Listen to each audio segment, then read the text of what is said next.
Hello friends, welcome back my channel. तो मैं आज आपको एक हॉरर स्टोरी सुनाने वाली हूँ।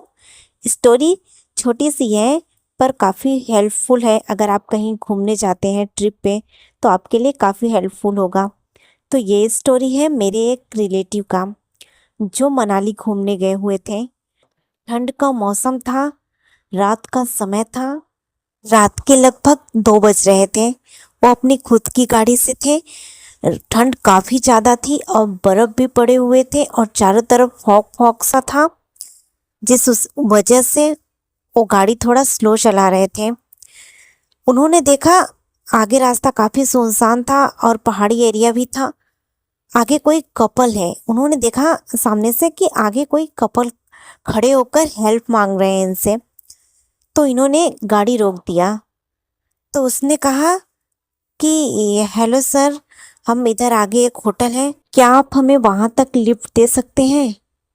तो इन्होंने कहा ठीक है। इन्होंने देखा कि वो काफ़ी यंग एज के कपल्स थे और जो लड़का था उसका मुंह नहीं दिख रहा था।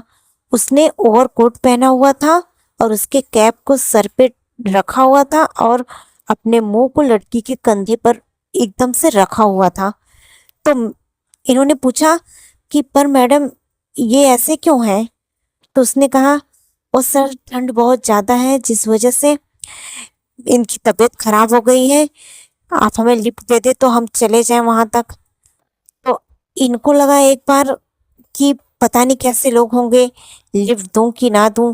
फिर इन्होंने कहा ठीक है, देता हूँ लिफ्ट में।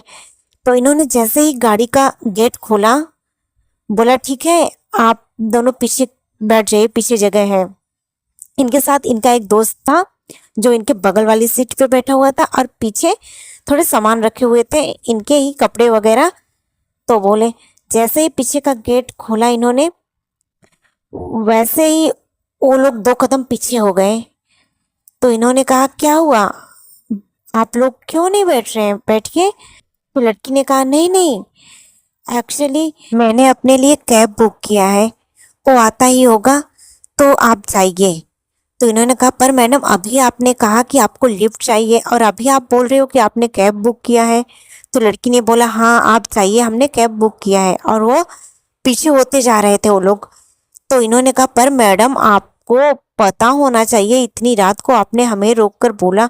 तो उसने बोला नहीं आप जाइए। इन्होंने बोला पर मैडम, आपको क्या प्रॉब्लम है, बैठिए ना।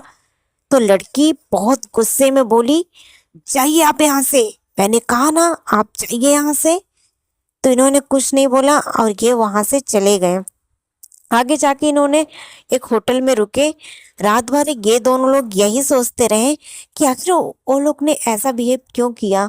फिर अगली सुबह ये लोग उठे, फ्रेश हुए, फिर ये लोग घूमने के लिए निकल गए। ये लोग जब घूम रहे थे वहां पे जो इन्हें घुमा रहा था, उस गाइडर से इन्होंने बोला कि सर, कल रात तो हमारे साथ ऐसा घटना हुआ है। तो उसने कहा ये घटना यहाँ पे अक्सर होता रहता है और वो इंसान नहीं, वो छलावा थे। ये दोनों लोग सुनकर सन्न रह गए, पर बोले सर लेकिन ऐसा कैसे हो सकता है? उसने कहा हाँ ये सच है, और ये आपके साथ ही नहीं, इस रोड पे लेट नाइट आने वाले बहुत लोगों के साथ ऐसी घटना होती है, लेकिन उसमें से बहुत रेयर लोग हैं जो बचते हैं, नहीं तो कोई बच नहीं पाता है। उनकी कार का एक्सीडेंट हो जाता है और इतना बुरी तरह एक्सीडेंट होता है कि उस कार में बैठा हुआ कोई भी नहीं बचता है। और उसने कहा कि सर आप बहुत लकी लोगों में से हैं जो आप बच गए, लेकिन आप बच कैसे गए यही मैं सोच रहा हूँ। शायद भगवान की आप पे बहुत ज़्यादा कृपा है। ये बात सुनकर इनके होश ही उड़ गए। फिर ये सोचने लगे कि हम लोग बचे तो कैसे। फिर इन्हें याद आया कि शायद हमने गले में रुद्राक्ष की माला डाली हुई थी, इस वजह से हम बच गए, क्योंकि ये बजरंगबली के बहुत बड़े पुजारी थे और ये अपने गले में हमेशा रुद्राक्ष पहनते थे। उस दिन इनको एहसास हुआ कि कहीं ना कहीं हमारे सनातन धर्म में शक्तियां तो बहुत है, बस हमें उसे सही तरीके से पहचानने की देर है। तो आज की स्टोरी आपको कैसी लगी हमें कमेंट में बताइएगा, और ऐसी स्टोरीज आपके लिए हम लाते रहेंगे। Please like and subscribe my channel.